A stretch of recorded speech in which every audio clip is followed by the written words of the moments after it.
রাসূলুল্লাহ সাল্লাল্লাহু আলাইহি ওয়াসাল্লাম কদরের রাতগুলোতে কি কি ইবাদত করতেন। আমি খুঁজে 5টা আমলের কথা পেয়েছি বিশেষভাবে। রাসূল সাল্লাল্লাহু আলাইহি ওয়াসাল্লাম বলেছেন, মান হুরিমা খায়রাহা ফাকাদ হুরিম, যে কদরের বরকত থেকে খায়ের থেকে বঞ্চিত হলো সে আসলেই বঞ্চিত। হি ইজ দ্য লুজার, সে হতভাগা, সে পোড়া কপাল, সে বঞ্চিত। লাস্ট 10 days অফ রমাদান খুব গুরুত্বপূর্ণ, সবচেয়ে the cream time of Ramadan. I repeat, এটা রমাদানের একেবারে মাহেন্দ্রক্ষণ। এই 10 দিনের যে কোনো 10 রাতের যে কোনো রাত কদর হয়ে যেতে পারে, বিশেষ করে অড নাইটস গুলো 21, 23, 25, 27 এবং 29, যে কোনো দিন হয়ে যেতে পারে কদর। সো বুদ্ধিমানের কাজ হচ্ছে আমরা যেন রমাদানের শেষ 10 রাতে লাগাতার একইভাবে একই স্পিডে আমরা যেন ইবাদত করি। কোন রাতে বেশি করলাম, হয়তো 27 রাতে আমি খুব ভাব গাম্ভীর্য নিয়ে খুব আবেগ নিয়ে ইবাদত করলাম, কিন্তু হয়ে যেতে পারে যে এবছর কদর ছিল 25 রাত, হতে পারে না? পারে। তো আমরা তো মিস করে ফেললাম। তো আমরা যেন মিস না করি। বুদ্ধিমানের কাজ হবে সমান তালে ইবাদত করা। এবং এটা এত গুরুত্বপূর্ণ, রাসূল সাল্লাল্লাহু আলাইহি ওয়াসাল্লাম এত এমফাসাইজ করে কোন রাতের কথা বলেনি। আরবি মাস অনুযায়ী 354টা রাতের মধ্যে সবচাইতে শ্রেষ্ঠ রাত, সবচাইতে শ্রেষ্ঠ রাত সূর্য ডোবার পর থেকে হাত্তা মাতলাইল ফাজর, ফজরের সূচনা লগ্ন পর্যন্ত শান্তিময় এ রাত, বরকতের এ রাত। রাসূল সাল্লাল্লাহু আলাইহি ওয়াসাল্লাম বলেছেন, মান হুরিমা খায়রাহা ফাকাদ হুরিম, যে কদরের বরকত থেকে খায়ের থেকে বঞ্চিত হলো সে আসলেই বঞ্চিত। হি ইজ দ্য লুজার, সে হতভাগা, সে পোড়া কপাল, সে বঞ্চিত। মান হুরিমা খায়রাহা ফাকাদ হুরিম, যে কদর পেল না সে হতভাগা। এখন আমরা কি হতভাগা হতে চাই? আমরা তো শুরুতে অনেক হোপফুল ছিলাম, এত এত ব্লেসিংস, এত এত বরকত, রহমতের ফলগুধারায় আমরা প্লাবিত হচ্ছি রমাদানে। তা আমরা তো হতভাগা হতে চাই না। তা আমরা যেন এই শেষ 10 দিন এক তালে আন্তরিকতার সাথে ঈমান ও ইহতিসাবা আমরা যেন ইবাদত করি। সম্মানিত ভাই এবং বোনেরা, তাহলে আমরা সৌভাগ্যশীলদের অন্তর্ভুক্ত হতে চাই, হতভাগা হতে চাই না। আমরা এবার একটু শুনবো যে রাসূলুল্লাহ সাল্লাল্লাহু আলাইহি ওয়াসাল্লাম কদরের রাতগুলোতে কি কি ইবাদত করতেন। আমি খুঁজে 5টা আমলের কথা পেয়েছি বিশেষভাবে। কমন যে আমলগুলো সেগুলো তো ছিলই, বিশেষভাবে 5টা কাজ রাসূল সাল্লাল্লাহু আলাইহি ওয়াসাল্লাম এই কদরের রাতে করতেন। 1 নম্বর কাজ হচ্ছে তিনি সারা রাত জেগে ইবাদত করতেন এবং পরিবারের লোকদেরকে ঘুমোতে দিতেন না, উঠিয়ে দিতেন। বছরের অন্য কোন সময়ে সারা রাত জেগে ইবাদত করার কোন নজির রাসূল সাল্লাল্লাহু আলাইহি ওয়াসাল্লামের জীবনে ছিল না। সব রাতে ঘুমাতেন।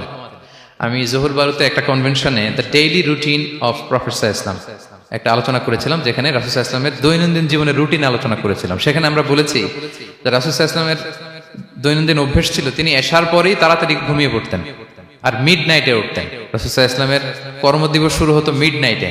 আমাদের তো সকালে, কারো আরো অনেক পরে শুরু হয়। রাসূল সাল্লাল্লাহু আলাইহি ওয়াসাল্লামের কর্মদিবস শুরু হতো বেসিক্যালি মিড নাইটে। এশার পরে কথাবার্তা না বলে আগে ঘুমোতে যেতেন, মিড নাইটে উঠতেন, কিন্তু ঘুমাতেন। ঘুম ছাড়া রাত কাটাতেন না। সারা বছরের এটা ছিল যে এশার পর পরে ঘুমোতে যেতেন, except the last 10 days of Ramadan. রমাদানের শেষ 10 রাতে রাসূল সাল্লাল্লাহু আলাইহি ওয়াসাল্লাম ঘুমাতেন না। এই 10 দিনের ব্যাপারেই পাওয়া যায় সারা রাত জেগে তিনি ইবাদত করতেন। আম্মা জান আয়েশা রাদিয়াল্লাহু তাআলা আনহা বলেন, ইযা দাখালাল আশরু আহইয়াল লাইলা ওয়া আইকাযা আহলা ওয়া জাদ্দা ওয়া শাদ্দাল মিজার। রমাদানের শেষ দশক যখন আসতো রাসূল সাল্লাল্লাহু আলাইহি ওয়াসাল্লাম সারা রাত জেগে ইবাদত করতেন। পরিবারের সদস্যদেরকে জাগিয়ে তুলতেন, স্ত্রীদের ঘুমাতে দিতেন না, জাগিয়ে তুলতেন। ফাতেমা রাদিয়াল্লাহু তাআলা আনহার ঘর পাশেই ছিল, তাদেরকে যে জাগাতেন এবং নিজে সারা রাত ইবাদত করতেনই।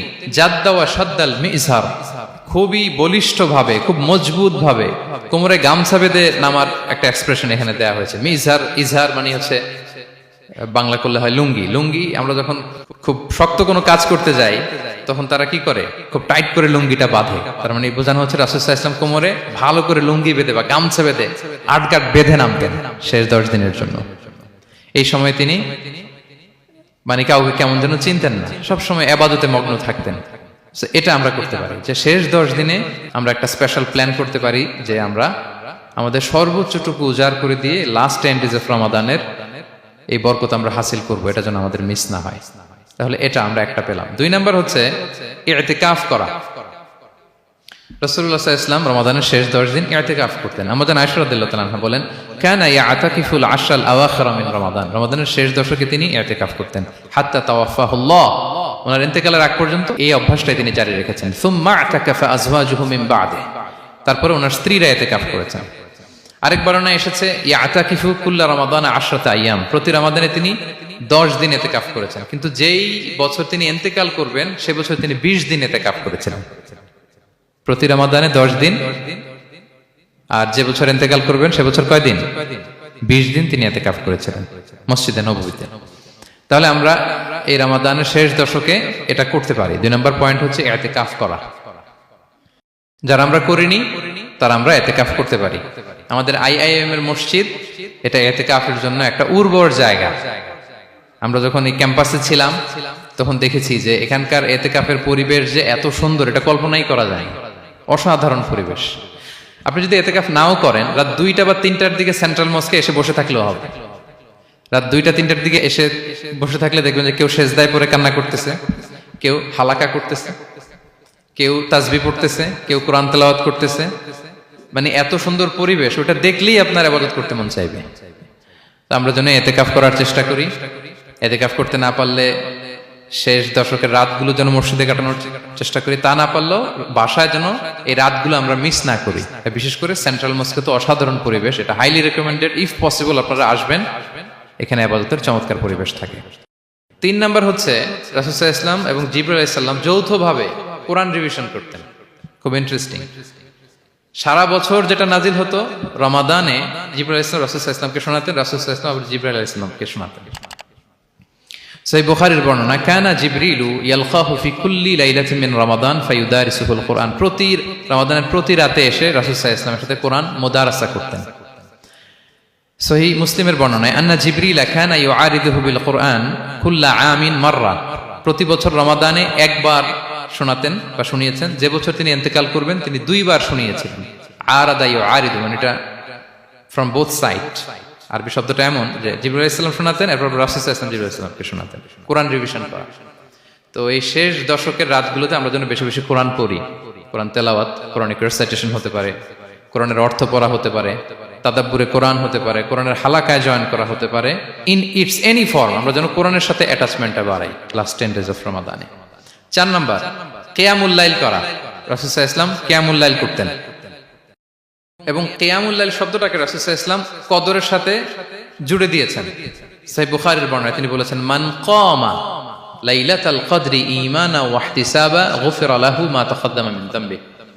কদরের রাতে যে কিয়ামুল লাইল করে বিশ্বাস নিয়ে এবং নাজাতের প্রত্যাশা নিয়ে, তার পূর্বের সমস্ত গুনাহ আল্লাহ তাআলা ক্ষমা করে দিবেন। তাহলে কিয়ামুল লাইলটা রাসূল সাল্লাল্লাহু আলাইহি ওয়াসাল্লাম বিশেষভাবে কদরের রাতের সাথে সম্পৃক্ত করেছেন। আমরা যেন প্রতি রাতে কিয়ামুল লাইল করি, লম্বা সময় যেন দাঁড়িয়ে থাকি, লম্বা সময় কোরআনিক রেসাইটেশন করি দাঁড়িয়ে থেকে, লম্বা সময় রুকু, লম্বা সময় সিজদা, স্পেশালি সিজদা।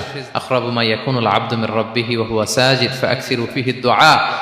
বান্দা যখন সিজদায় থাকে আল্লাহ সবচেয়ে কাছে থাকে। তো আমরা তো আল্লাহর সবচেয়ে কাছে যেতে চাই এই ক্রিম টাইমটাতে, কি বলেন? আমরা যেন লম্বা সময় সিজদাতে থাকি। কিন্তু আমাদের অনেকের যেটা হয়, নামাজে তাড়াহুড়ো, অনেকের সব ব্যস্ততা যখন নামাজে দাঁড়াই এরকম হয়ে যায়। রাসূল সাল্লাল্লাহু আলাইহি ওয়াসাল্লামের সালাত যদি আমরা খেয়াল করি, বিশেষ করে কিয়ামুল লাইলে এত যে সুন্দর ছিল। আম্মাজান আয়েশা রাদিয়াল্লাহু তাআলা আনহাকে জিজ্ঞেস করা হয়েছিল যে, হে আম্মাজান, রাসূল সাল্লাল্লাহু আলাইহি ওয়াসাল্লামের কিয়ামুল লাইল কেমন ছিল, কিভাবে কিয়ামুল লাইল করতেন? আম্মাজান আয়েশা, দেখেন ওনার এক্সপ্রেশনটা কত সুন্দর। তিনি বলেছেন, ফালা তাসআল আন হুসনিহিন্না ওয়া তুলিহিন্না। রাসূল সাল্লাল্লাহু আলাইহি ওয়াসাল্লামের কিয়াম যে কত সুন্দর ছিল, কত লম্বা ছিল, আমায় জিজ্ঞেস করো না, আমি বলতে পারবো না। আমরা অনেক সময় যখন খুব বেশি চমৎকার কিছু হয় তো আমরা কি বলি, ভাই এত সুন্দর ছিল, আমি বোঝাতে পারবো না। এরকম বলি না যে এত অসাধারণ, আমি বলে বোঝাতে পারবো না। বাংলাতেও কিন্তু আমরা বলি এত চমৎকার, বলে বোঝাতে পারবো না, শব্দের বুননে, ভাষার বুননে আমি ফুটিয়ে তুলতে পারবো না। তো আম্মাজান আয়েশা এটাই বলেছিলেন, ফালা তাসআল আন হুসনিহিন্না ওয়া তুলিহিন্না। রাসূল সাল্লাল্লাহু আলাইহি ওয়াসাল্লামের রাতের নামাজ কিয়ামুল লাইল যে কত সুন্দর ছিল, কত দীর্ঘ ছিল, লম্বা ছিল, আমায় জিজ্ঞেস করো না, আমি বলে বোঝাতে পারবো না। সুবহানাল্লাহি ওয়া বিহামদি। আমরা যেন লম্বা সময় কিয়ামুল লাইল করি। আম্মাজান আয়েশা রাদিয়াল্লাহু তাআলা আনহা আরো বলেন, কানা ইয়াকুমু মিনাল লাইলি হাত্তা তাতাফাত্তারা কদামা। এত দীর্ঘ সময় দাঁড়িয়ে থাকতেন, থাকতে থাকতে ওনার পা ফুলে যেত, পা দুটো ফুলে যেত। আপনিও দীর্ঘ সময় দাঁড়িয়ে দেখেন যে পায়ে ঝিম ধরে যাবে, পা ফুলে যাবে, এটা করতেন রাসূল সাল্লাল্লাহু আলাইহি ওয়াসাল্লাম। তো আম্মাজান আয়েশা বলেন, ইয়া রাসূলুল্লাহ লিমা তাসনাউ হাযা ওয়া কদ গুফিরা লাকা মা তাকাদ্দামা মিন যামবিকা মা তাআখার। আপনি এত কষ্ট কেন সহ্য করেন নিজের দেহের উপরে? আপনার তো আগের পরের সব গুনাহই মাফ, আদতে তো রাসূল সাল্লাল্লাহু আলাইহি ওয়াসাল্লামের গুনাহই নেই, তিনি নিষ্পাপ। এত কষ্ট কেন করেন? আপনার আগের পরের সবই তো মাফ করে দেয়া হয়েছে, কেন করেন? রাসূল সাল্লাল্লাহু আলাইহি ওয়াসাল্লাম উত্তর করেছেন, আফালা উহিব্বু আন আকুনা আবদান শাকুরা। আয়েশা, আমি কি শুকরগুজার বান্দা হতে পছন্দ করব না? আল্লাহ তাআলা আমাকে তার রহম এবং করমে সব মাফ করে দিয়েছেন, কিন্তু আমি কি শুকরগুজার হব না? আমি কি আমার রোলটা প্লে করব না? আমি কি নিজেকে সঁপে দেব না আল্লাহ তাআলার কাছে জায়নামাজে? তো এটা ছিল সংক্ষেপে রাসূল সাল্লাল্লাহু আলাইহি ওয়াসাল্লামের কিয়ামুল লাইলের ধরন। এভাবে তিনি দীর্ঘ সময় কিয়ামুল লাইল করতেন। আমরা যেন এটা করি। সেন্ট্রাল মস্কে কিয়ামুল লাইল এবছর নিশ্চয়ই হচ্ছে, আমরা যেন অংশগ্রহণ করি। 5 নম্বরে রাসূল সাল্লাল্লাহু আলাইহি ওয়াসাল্লাম দোয়া করতেন। এই কদরের রাতগুলোতে খুব বেশি বেশি দোয়া করতেন। দোয়া নিয়ে আমরা একটা জুমার খুতবা দিয়েছিলাম, সেখানে আমরা বলেছিলাম যে দোয়া হতে হবে খুব আন্তরিক দোয়া, রোবোটিক দোয়া যেন না হয়। আপনার আবেগ, ভালোবাসা, মনের মাধুরী মিশিয়ে, চোখের পানি মিশিয়ে, অশ্রুসিক্ত করে এই দোয়াটা করতে হবে, তাহলে সে দোয়া আল্লাহর কাছে কবুল হবে। আমরা যেন আমাদের ভাব, আবেগ সব ঢেলে দিতে পারি আমাদের দোয়াতে, আমাদের সেজদায়, আমাদের কিয়ামুল লাইলে। এবং যে কোনো ভাষায় কোরআনিক দোয়াগুলো রেকমেন্ডেড, হাদিসের মাসুরগুলো রেকমেন্ডেড। তাছাড়া আপনার নিজের ভাষায় আপনার কি চাওয়া, আপনার কি আকাঙ্ক্ষা, আপনার মনের কষ্ট, যাতনা সবকিছু আপনি আল্লাহ তাআলার কাছে পেশ করুন। এবং আম্মা জান আয়েশা জিজ্ঞেস করেছিলেন, ইয়া রাসূলুল্লাহ, আমি যদি কদর পেয়ে যাই আমি কি বলবো এ রাতে? মা আদউ, কি দোয়া করব? রাসূল সাল্লাল্লাহু আলাইহি ওয়াসাল্লাম বললেন, তাকুলিন, আয়েশা তুমি বলবে, আল্লাহুম্মা ইন্নাকা আফুউন তুহিব্বুল আফওয়া ফাআফু আন্নী। আয়েশা তুমি যদি কদরের রাত পেয়ে যাও এটা বলবে, হে আল্লাহ আপনি ক্ষমাশীল, আল্লাহ আপনি ক্ষমাকে পছন্দ করেন, আল্লাহ তাই আপনি আমায় ক্ষমা করেন। হে আল্লাহ আপনি ক্ষমাশীল, আপনি ক্ষমাকে পছন্দ করেন, আল্লাহ আপনি আমাকে ক্ষমা করেন। এই দোয়াটা আমরা যেন বেশি বেশি করি। আমার সাথে সাথে সবাই একটু পড়ুন মেহেরবানি করে। আল্লাহুম্মা ইন্নাকা আফুউন তুহিব্বুল আফওয়া ফাআফু আন্নী।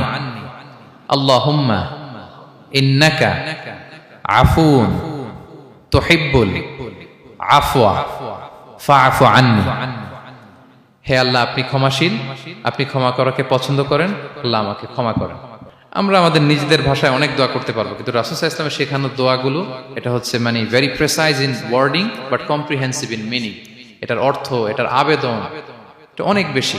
আমি অনেক 10টা-20টা বাক্য বলে এত সুন্দর কথা মিলাতে পারবো না। রাসূল সাল্লাল্লাহু আলাইহি ওয়াসাল্লাম যেটা শিখিয়ে দিয়েছেন, আগে আল্লাহর প্রশংসা করলাম, আল্লাহ আপনি ক্ষমাশীল, আবারও প্রশংসা, আল্লাহ আপনি তো ক্ষমা করাকে পছন্দ করেন। যেটা আপনি পছন্দ করেন না ওইটা তো চাচ্ছি না, যেটা আপনার পছন্দ, যেটা আপনি করতে ভালোবাসেন, গাফিরিয যামবি ওয়া কাবিলিত তাওব, আপনি ক্ষমা করাকে পছন্দ করেন, তওবা কবুলকে আপনি পছন্দ করেন, তো সেটাই তো চাচ্ছি আপনার কাছে, আপনি আমার তওবা কবুল করুন, আল্লাহ আপনি আমাকে ক্ষমা করুন। সো এই দোয়াটা প্রত্যেক রাতে যেন আমরা বেশি বেশি করি সম্মানিত সুধী। এবং এই যে রিমাইন্ডারগুলো শুনলাম, এটা রমাদানের পরেও যেন আমরা অব্যাহত রাখি।